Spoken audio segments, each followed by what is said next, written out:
Chers frères et sœurs en Christ, bien-aimés dans le Seigneur, amis et connaissances, que la paix et la grâce immense de notre Dieu vous soient renouvelées en ce jour. Voici la parole vivante. Vois, je mets aujourd'hui devant toi la vie et le bien, la mort et le mal,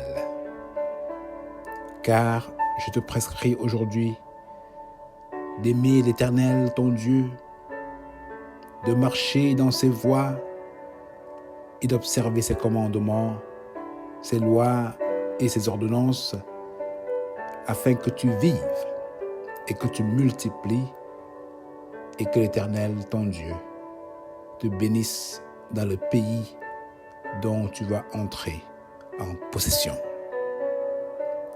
Deutéronome 30, les versets 15 à 16.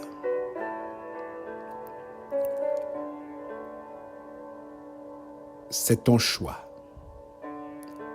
Fais le bon choix. Tel est le titre de notre méditation du jour.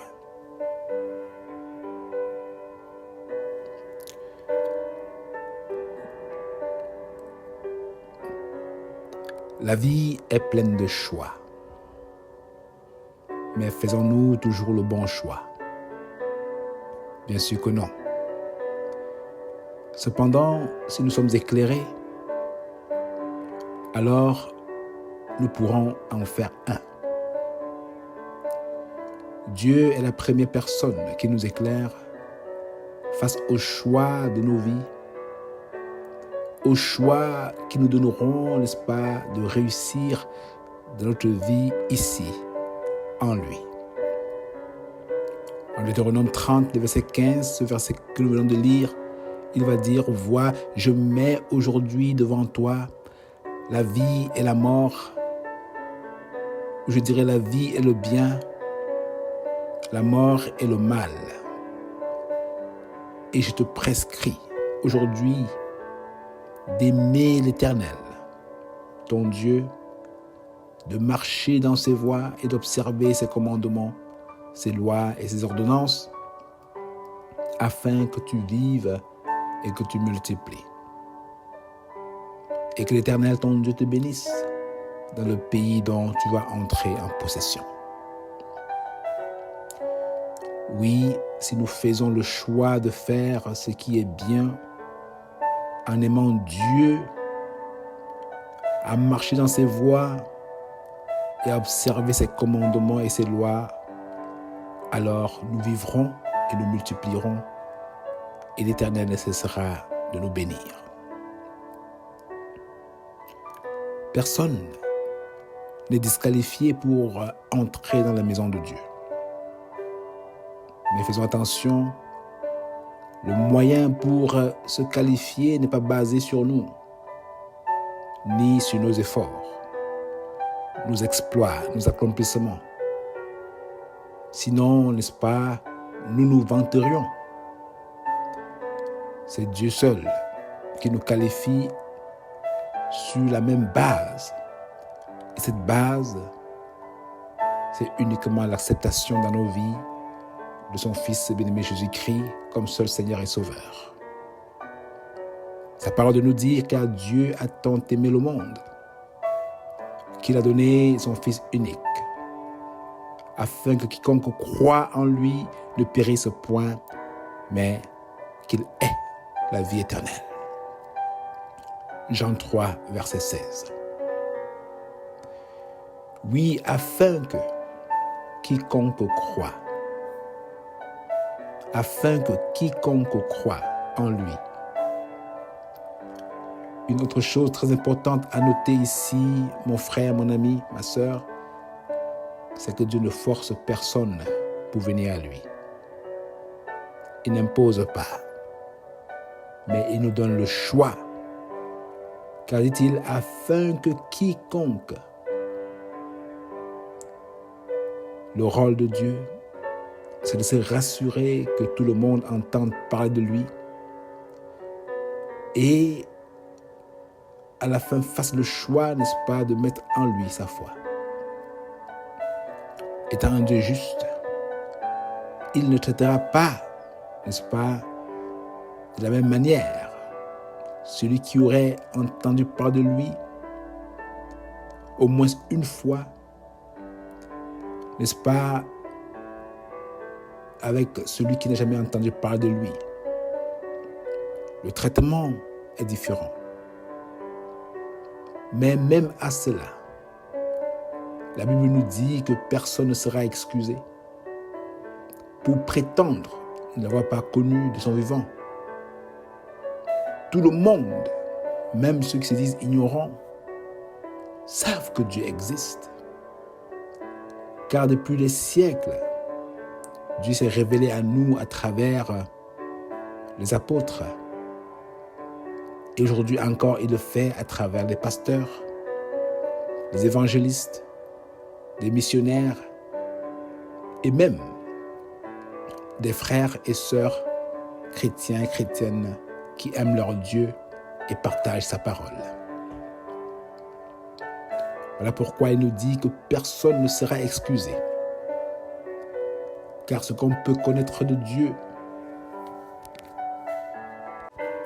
oui, car ce qu'on peut connaître de Dieu est manifeste pour eux. Dieu le leur ayant fait connaître.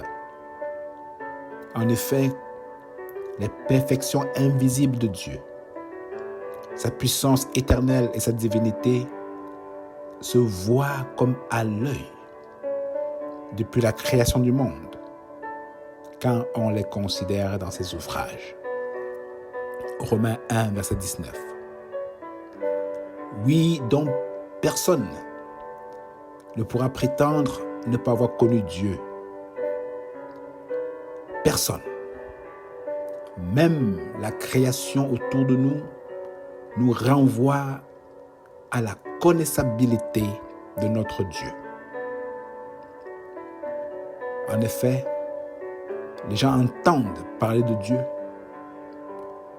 et le connaissent même, mais choisissent de ne pas l'adorer. Choisissent de prendre plutôt un autre chemin. Ne sachant pas qu'ils le font à leur perte. La parole de Dieu parle de cela lorsqu'elle dit « Ils sont donc inexcusables ». Puisqu'ayant connu Dieu, ils ne l'ont point glorifié comme Dieu. Ils ne lui ont point rendu grâce, mais ils se sont égarés dans leurs pensées et leur cœur sans intelligence a été plongé dans les ténèbres.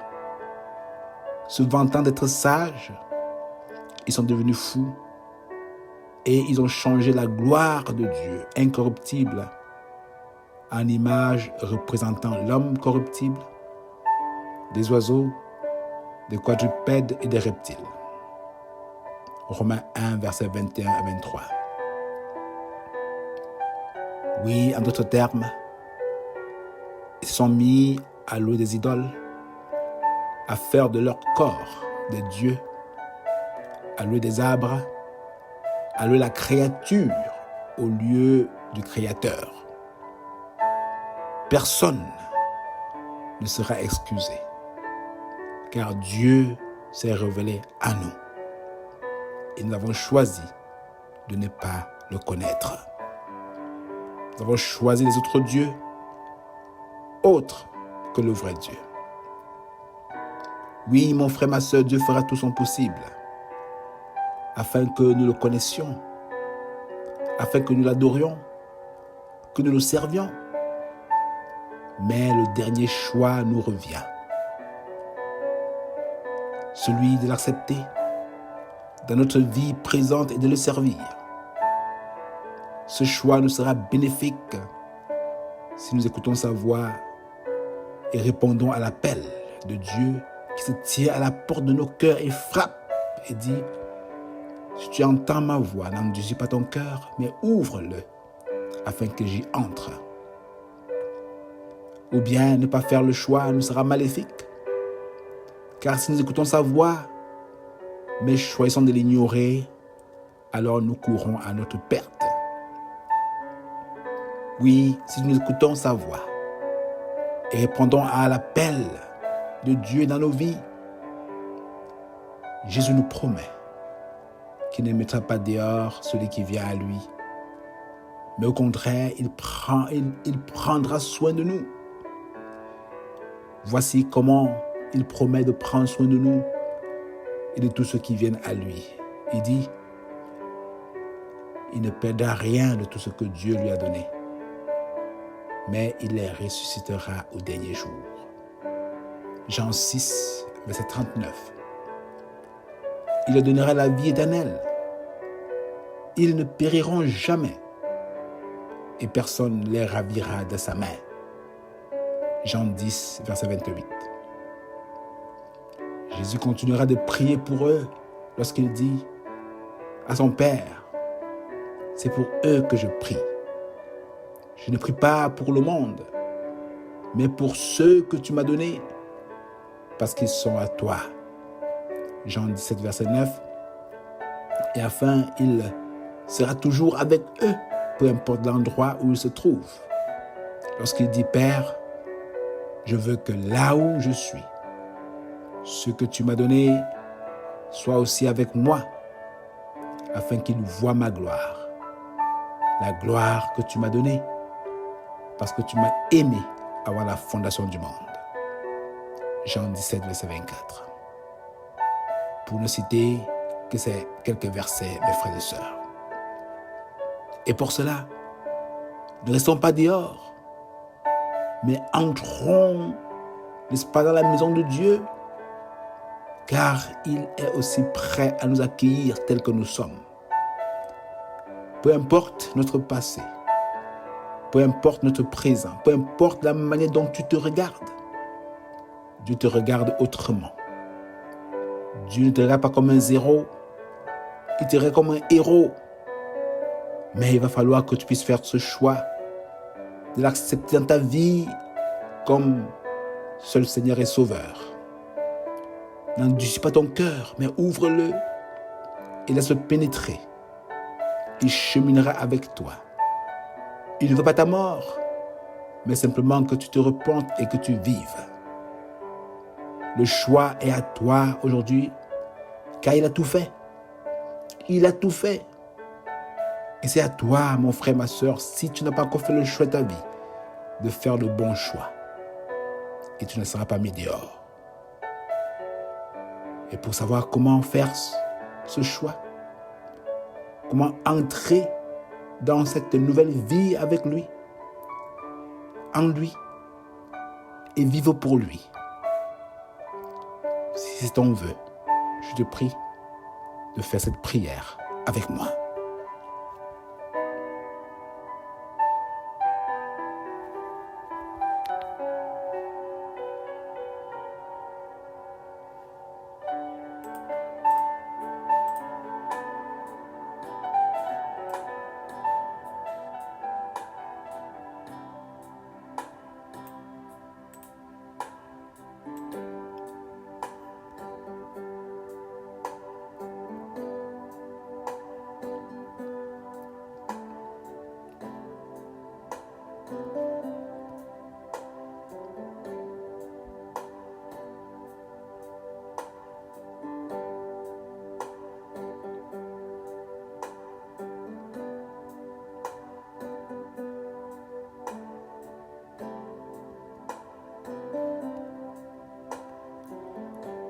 Seigneur Dieu Tout-Puissant, j'ai écouté ce jour ta voix qui m'appelle. Je viens en ce moment répondre oui, me voici, prends-moi avec toi et chemine avec moi pour le restant de mes jours. Je n'ai en moi aucun mérite, mais sur la base du sacrifice de ton Fils bien-aimé Jésus-Christ, qui est mort à la croix, qui a versé son sang pour moi afin de me laver de mes péchés. je m'approche et te demande pardon pour tous mes péchés. Que Jésus soit dès ce jour le maître et le sauveur de ma vie et qu'en lui, je puisse bénéficier plus que jamais toutes les promesses divines maintenant que j'ai le privilège aujourd'hui de t'appeler ton enfant. Je déclare aujourd'hui que c'est toi que j'ai choisi en abandonnant toutes les autres voies et dieux de ce monde. Pour toi, Seigneur Jésus. Merci d'occuper pleinement, amplement et prioritairement ta place dans ma vie afin de me rendre la personne que tu veux que je sois. C'est en ton nom précieux que j'ai prié. Amen. Si tu as prié cette prière, mon frère, ma sœur, tu as fait le bon choix et Dieu s'engage à cheminer avec toi jusqu'à la fin de tes jours. Aie confiance en lui et tu ne regretteras jamais. Sois béni mon frère, sois béni ma sœur et passe le mot afin que d'autres aussi puissent faire le meilleur choix de leur vie. Jusqu'à ce que nous nous rencontrons une prochaine fois, je prie que ce Dieu vous garde, qu'il vous comble de ses bénédictions innombrables, qu'il vous guérisse, qu'il vous guide, qu'il vous dirige et qu'il vous comble au-delà de vos attentes. Soyez bénis et je vous laisse dans ces merveilleuses grâces. À la prochaine. Bonne journée.